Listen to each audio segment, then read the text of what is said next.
Hey, this is Sabrina Monarch bringing you the astrology forecast for February 9th to 15th. I'm excited to be back. I've been sharing the forecast in written version, but I've been away from video for a couple of weeks. Went on vacation. Some things have been going on in my exact Saturn return, which has been great. So yeah, I'm super happy to be back. And this week, we have Mercury and Pluto joining up for the third time now that Mercury has stationed direct. They will be conjunct in Capricorn. And the Sun in Aquarius will square the lunar nodes in Taurus and Scorpio. And then we'll also have Mercury re-entering Aquarius. I'm thinking about this week's transits in the context of the medicine of the transiting North Node in Taurus. So that is getting to know our own essence deeply and moving toward value and away from addiction. So let's look at addiction energetically, not from a place of morality, right? But energetics. Addiction at a basic level is binding. It limits freedom in an attempt to feed something. We seek to get the experience we're addicted to and feel compulsively bound to keep coming back to that place. Even if we are resourced to feed the addiction, it doesn't feel good or contribute to a sense of self-esteem when we are in that kind of binding pattern.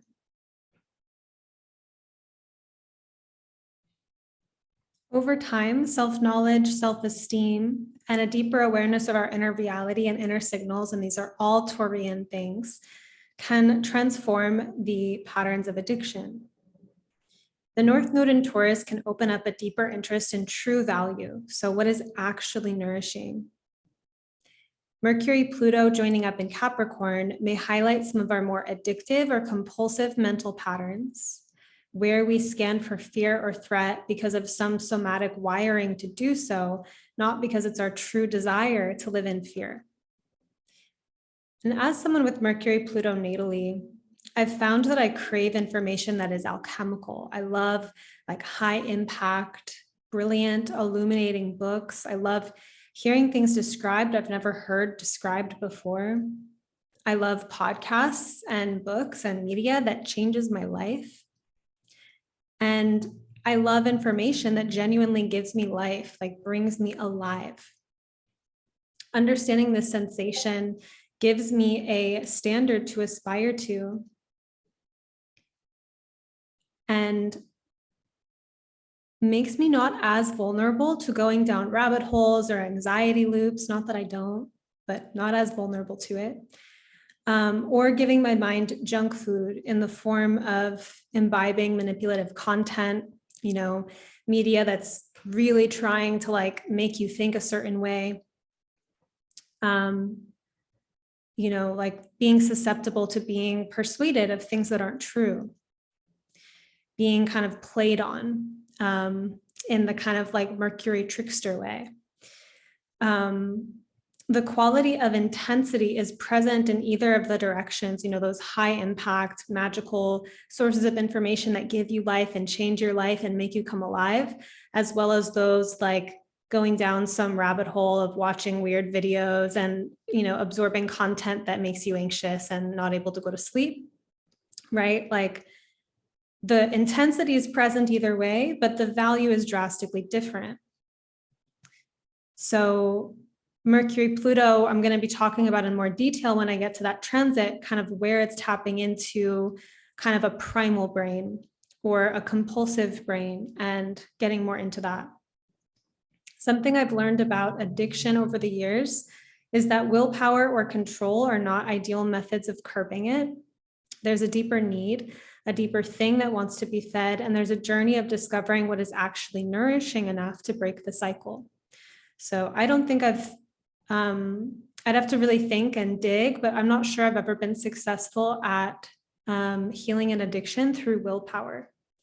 Willpower is very hard with addiction. It's like I've had to kind of move toward things that were more nourishing, as well as do kind of cathartic clearing activities, EFT tapping, or kind of understand like a deeper emotional root of the situation. It hasn't just been I decide, to stop, and then at some points though, after some things have been loosened up or more nourishment has been added to my system, I do gain the capacity to kind of have mental boundaries of like, I'm not going down that road, or I'm not doing this thing anymore because I choose now. But finding that agency of choice can be a path, can be a journey sometimes. And then the sun in Aquarius squares the nodes, the lunar nodes, suggesting that our capacity for excitement and electricity, so that kind of like, Aquarius relating to the nervous system, to systems, to kind of the higher mind. It's like the electrical currents of chills and, stuff that we feel in the body in that way, that this is up for deeper integration, right? Like it's not just chills, but it's also feeling triggered or activated, those kind of electrical currents that we run. So do you know the difference between excitement rooted in addiction versus true excitement? Are you sensitive to the quiet whisper of inspiration and love yourself enough to let yourself have it? Love can be realized as a practice, as a verb. I think about those follow your excitement teachings and how it's learning how to kind of tune inward for like what feels exciting and then going for it. And if our system is kind of attached to a form of excitement that's not actually true for us, but we're just kind of in that loop, then what we think is exciting may not be the most nourishing thing. So it also becomes a deeper process of like, what is coming from a place of nourishment, what's valuable and exciting. Something worth mentioning is that shame and addiction go hand in hand as a cycle. When I've wanted to undo an addiction, it's also been really helpful to stop having shame about the pattern, to become increasingly neutral about it, like there I am doing that thing again.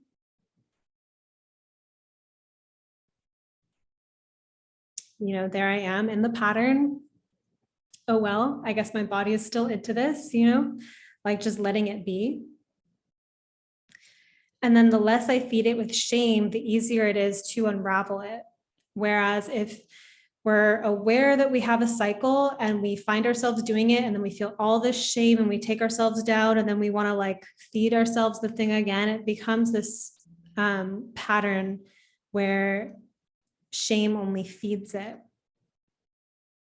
So Taurean self-awareness, knowing our own essence and energy, is to know all kinds of different parts of ourselves, spaces we hold acceptance, as well as places we don't really prefer.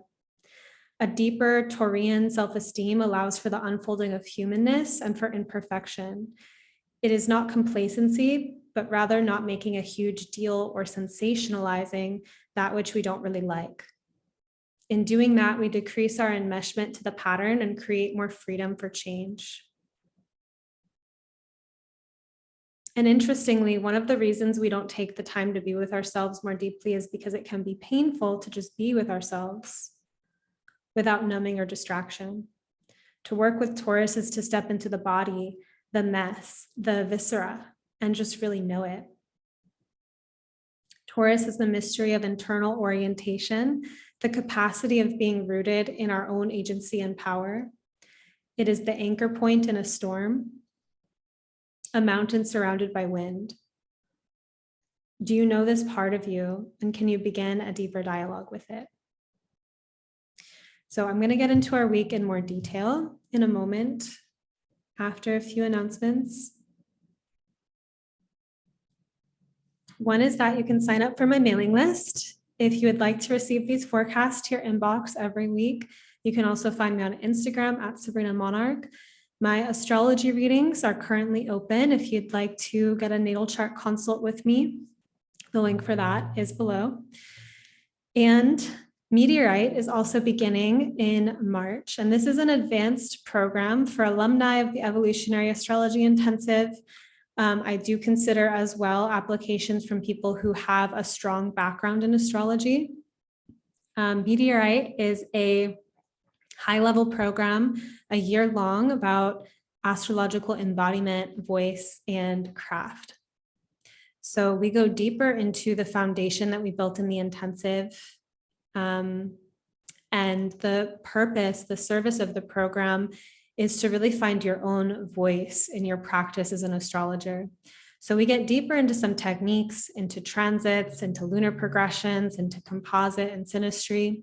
But we're also working with our own way of thinking as astrologers, like our own creativity, our own lens, integrating the craft with our actual essence and being.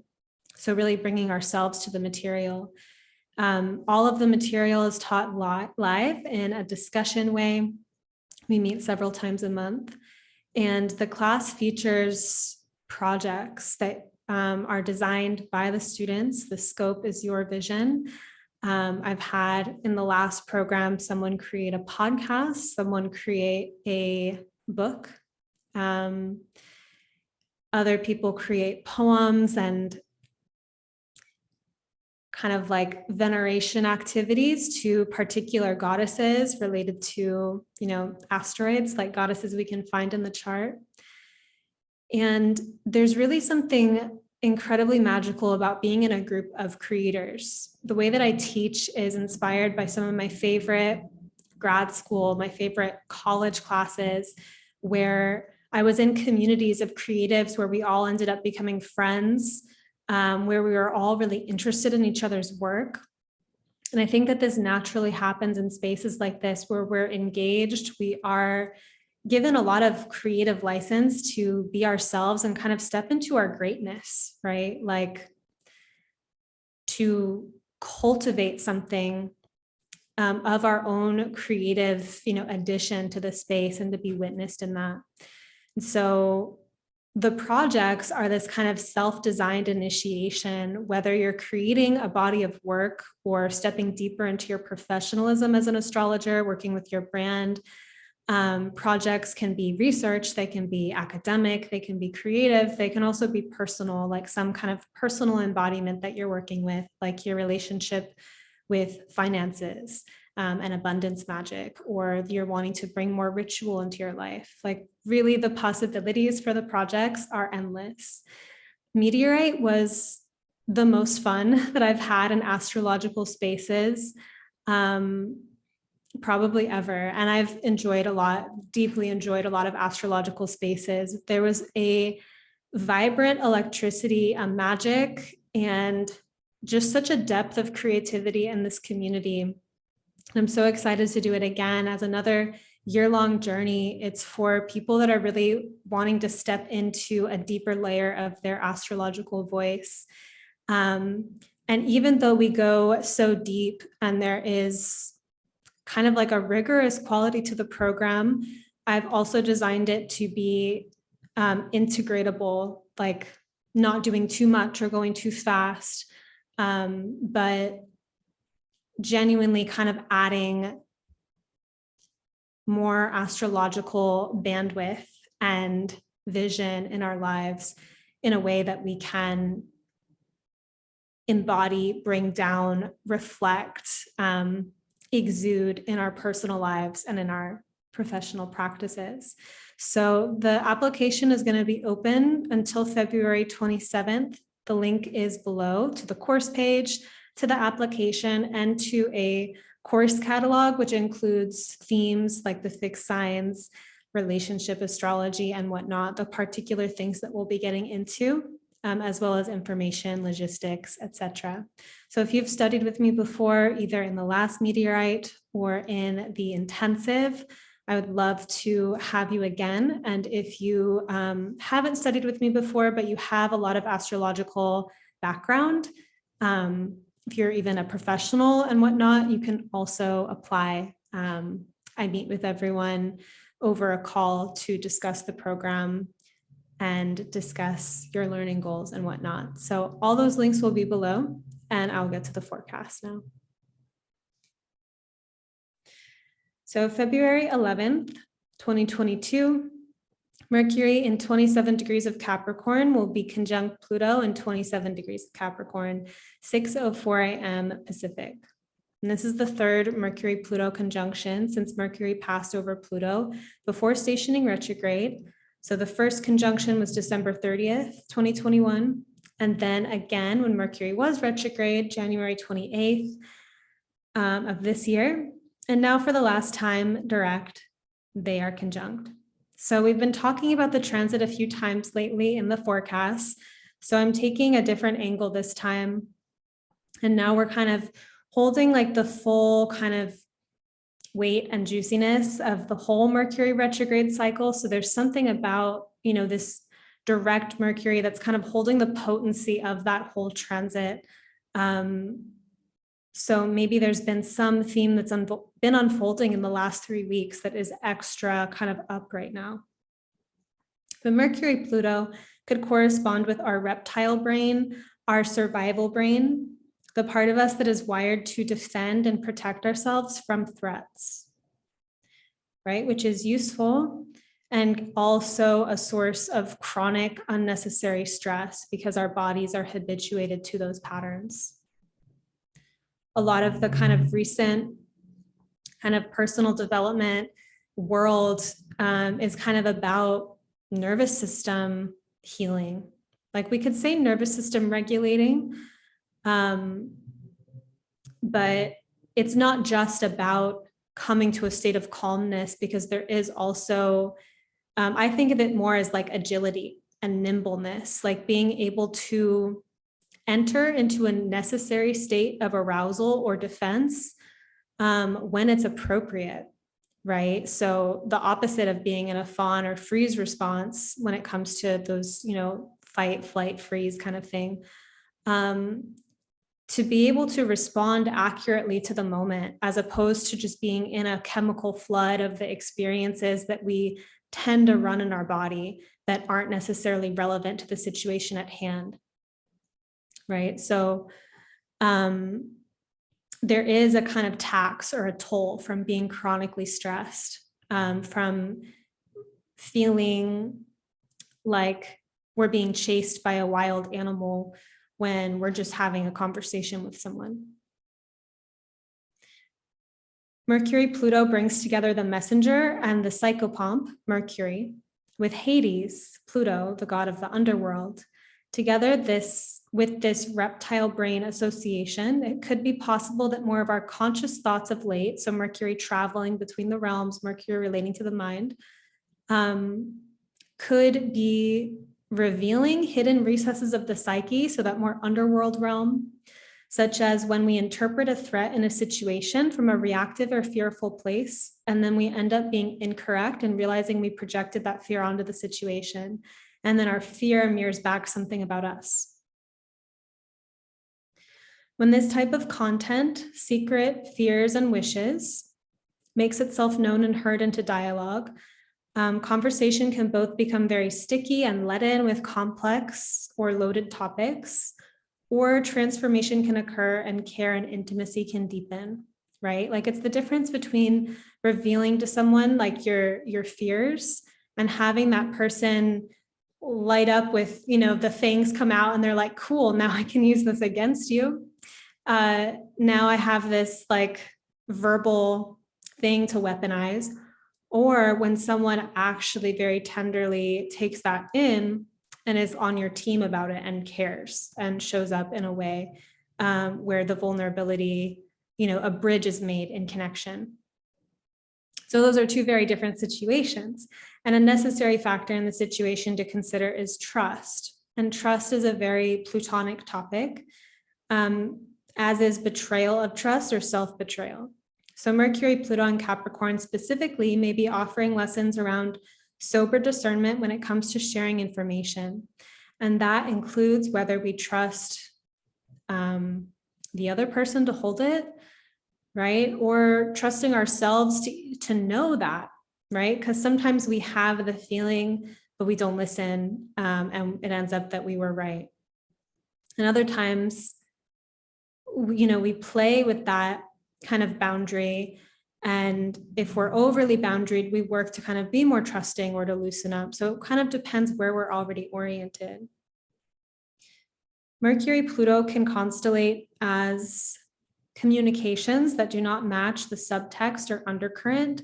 So when someone says something but it doesn't seem true, or when we hear something coming out of our own mouths and think, maybe I don't actually mean that, or like that's not even true, as we hear ourselves saying it.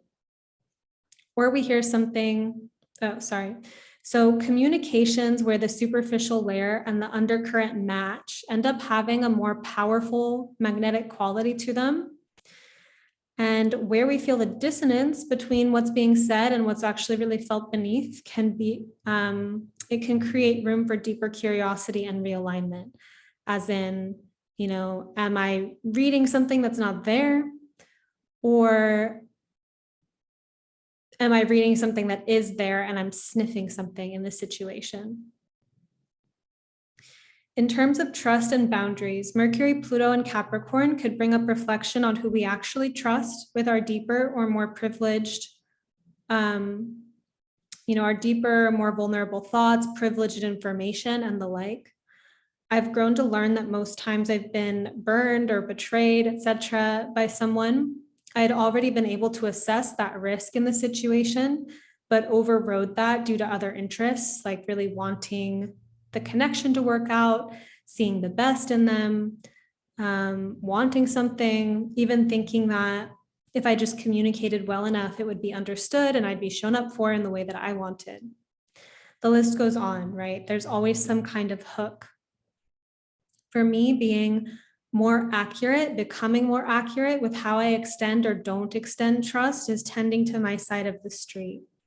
I think a lot of us know what it's like to kind of extend trust from a way that is self-abandoning, where, it's like we want to extend in that way, but we already know from the beginning that it's not the timing, or it's not really appropriate. And then feeling burned. And I think there's a lot of power in kind of coming back to the real rhythm of disclosure, or the real rhythm of what's meant to be shared, or how trust is meant to be extended, as opposed to the kind of blown out, this is what I wish, like I would just like it to be that way, and then being burned at, past the threshold of what was truly in range for the situation. So having right relationship with brisk analysis and healthy trust and healthy distrust means being able to trust our own instincts and nervous system, noticing our own signals, and knowing how to interpret our animal body. To be in this particular kind of discerning animal power, I find requires a purification process, because this isn't how we have been conditioned to live, a lot of us. And by purification process, I'm not speaking of moral purity. I mean that intuition isn't clouded by anxiety, or impulse isn't clouded by traumatized reactivity, or intelligent awareness of danger isn't clouded by paranoia and a system that is addicted to stress and anxiety. So you can see where I'm going here. A lot of times in kind of like ask me anything, or like frequently asked questions, there's a, I don't know what you would call it, like the category, but people will ask, how do you tell the difference between intuition and anxiety?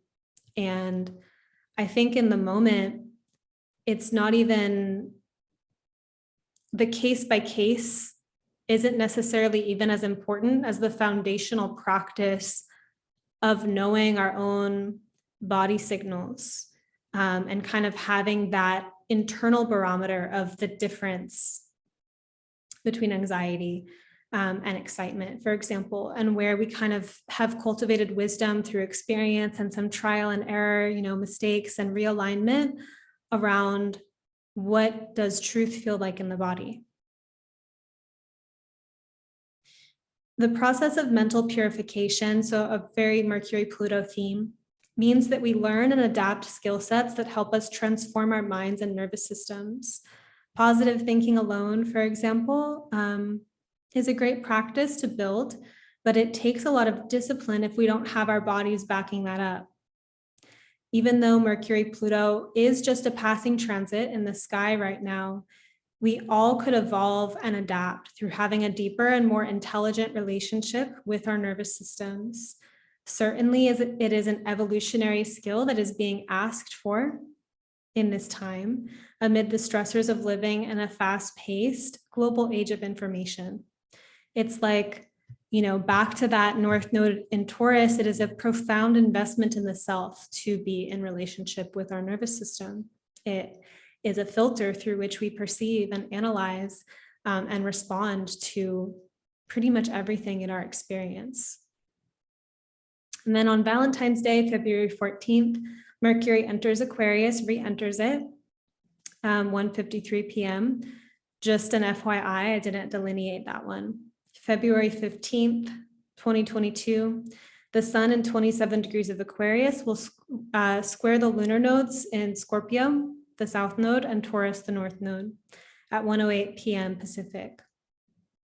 And this is leading up to a full moon, February 16th, where the sun and moon will form a grand fixed cross with the lunar nodes. And if you haven't already tuned in, I have a body of work going on the fixed signs, a workshop, which I'll link below, and several recent transmissions on the fixed signs on Magic of the Spheres podcast. I'm fascinated by the fixed signs because they hold so much compact energy in the form of blockage, stagnation, trauma, resistance, as well as power, creativity, abundance, and genius. I find these signs hold challenges around the tendency towards stagnation, as well as the codes for profound investment of life force energy, mutually enhancing exchanges of power, living free from addiction, clearing blockages around wealth, and becoming fully receptive and available to financial reciprocity for the offering of one's gifts and passions, living in right relationship with the erotic, and more. Like potent, packed, enduring, fixed energies, right? Poison and medicine, stagnation, and like high frequency, like high voltage, like when those kind of particular blocks are unlocked, it's like so much power and energy inside of those spaces. So exploring the world dismantling and world building qualities of the fixed signs in practice will be one of the major themes for Meteorite that's beginning again in March. So for the sun square the nodes, here are some thoughts, keeping in mind the fixed modality, but also just sun square the nodes. So there may be a sense that our unique expression feels particularly up as something that we are reflecting on or feeling challenged by. So the sun square the nodes suggests that inherently, that our radiant essence, the sun, is seeking deeper integration with our ego structures and emotional attachments, so the lunar nodes, right? So how is there a kind of current friction between our actual essence, our full radiant essence, and our ego, right? And where can they work together better? Or where does the ego work for the true essence?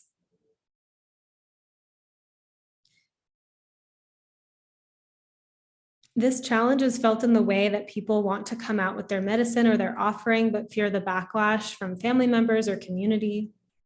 Or someone wants to be more true to themselves in their expression, but they simply feel stuck, frozen, or overloaded at a nervous system level when they move toward that kind of visibility. So it feels like they just can't speak, like they feel locked up. There can be a tendency to get a little too blown out or overboard about the mental stories around why we are not allowed to be who we are. Insight and perspective ideally could be enlivening or necessarily sobering, helpful, a guide around alignment. Insight and perspective that colludes with the untended and non-alchemized fear or stress that lives in the body, not so insightful, not great perspective, right? It's bound, it's locked, it's in collusion with. We all have forms of expression or ways of being that are easeful in our nervous systems, and forms of expression and ways of beings that feel intense, get our heart rate up, or have us actually feel like we are literally dying. if we're simply beholden to this feedback of what feels okay, we may lack versatility or bandwidth for responding to life in creative ways that aren't just our set range of responses we've become egoically attached to and comfortable with in our nervous systems.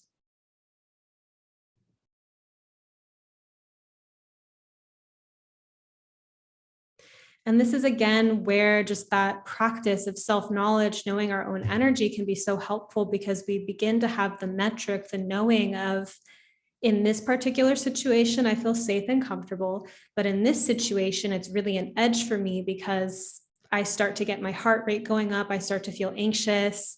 It scares me, right? Like that information is already gold in of itself, because there is a sense of ownership of the situation. It's not that one thing is objectively easy and another thing is objectively difficult. It's that we personally have those experiences. So we know in our own system what's easy, what's available, what comes naturally already versus what is at the range or past the range. So it then becomes evolutionary to admit what is in range for us, what we are capable of without feeling overwhelmed and flooded, and then to take steps to expand that range without blasting way past the range and burning ourselves out. So when it comes to full expression, I'll give a few examples, a few personal examples of expanding range to illustrate what I'm talking about.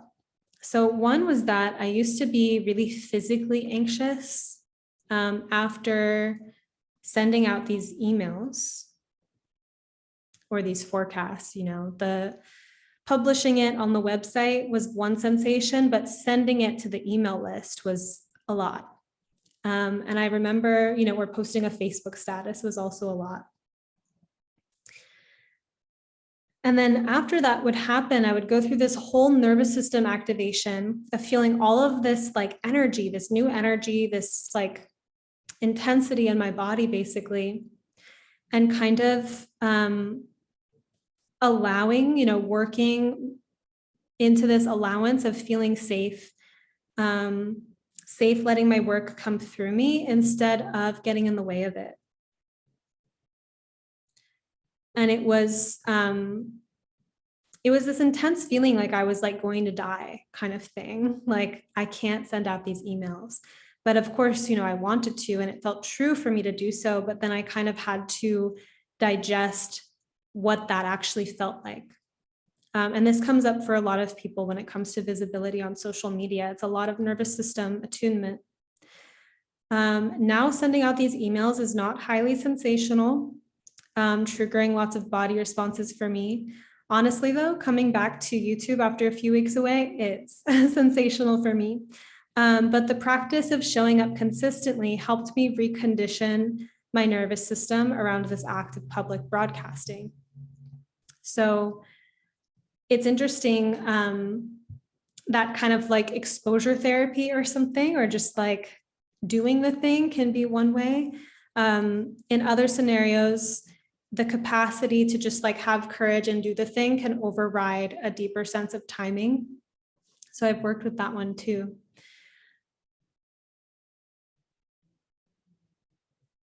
Another place of kind of like sensation was that after I started to feel like, okay, it's not highly sensational to send out emails to a mailing list. Why is having like a flirtatious conversation with someone in passing a high sensation, right? Anything gets to be high sensation. I don't want to live a life where I'm not excited about things anymore. But that sense of, what's the edge? What's the thing to play with? Eye contact is a big one. I'm pretty comfortable making eye contact in conversation. Sometimes I notice talking with people that, it's hard for them, right? But working with eye contact and kind of noticing what situations did eye contact feel scary, right? Or feel like, I think that person's really attractive and I'm too scared to look at them.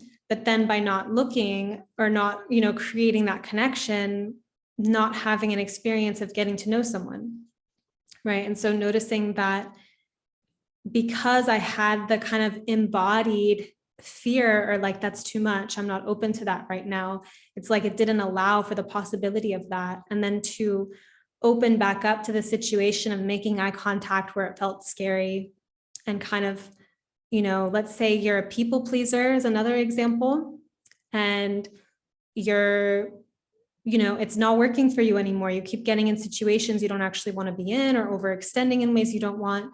And then when you start to speak your truth and say no to things or tell people what you really think, you feel flooded with all of this anxiety because people pleasing has been a coping skill that has kept your nervous system at a level of peace, even if it's been inconvenient, right? So the sense that who we are, our essence, Sun in Aquarius, has a lot to do with how free and expressive we feel as related to the chemical or kind of electrical triggers that we have when we just are being ourselves.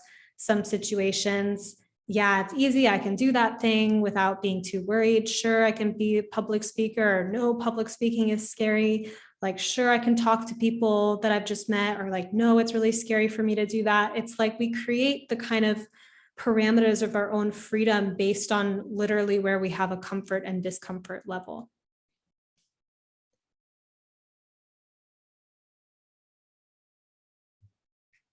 And the last thing that I want to say about this transit is that there are ways that just being a person and existing feels excruciating, not because it is inherently, but because we just feel ridiculous about it, who we are, or not in full approval of it.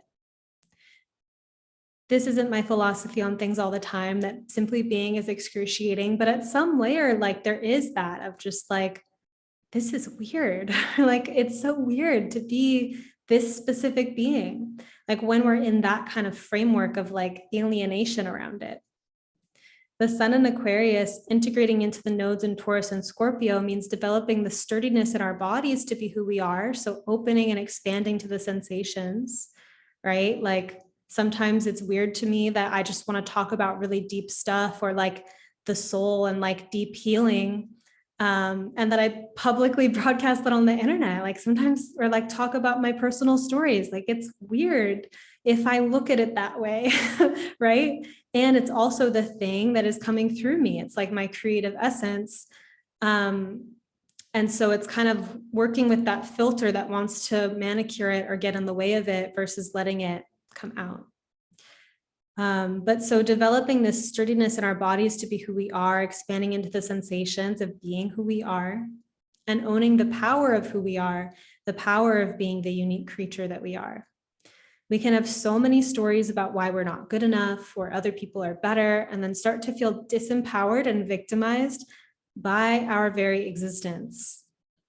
So taking greater ownership of the narrative we have about ourselves can be a way that we step back into the throne of our personhood instead of exiling ourselves from that seat. So thinking about where it might be, where it's up for you, your self-expression, your essence, letting yourself transmit into reality, as opposed to being dissociated or detached, but actually letting the energy that you are flow through your life, and what parts of you kind of have to adjust to hold that experience with acceptance and with a sense of personal power, emotional courage, physical endurance.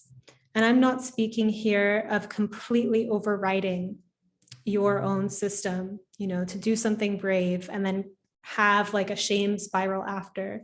I'm talking about like the steady opening of allowing your essence to flow through your life. And that may be particularly up for a lot of us this week. So thank you for tuning in. I'm so happy to be back on video. I have just had a couple of weeks with things going on, being on vacation, which was super fun and so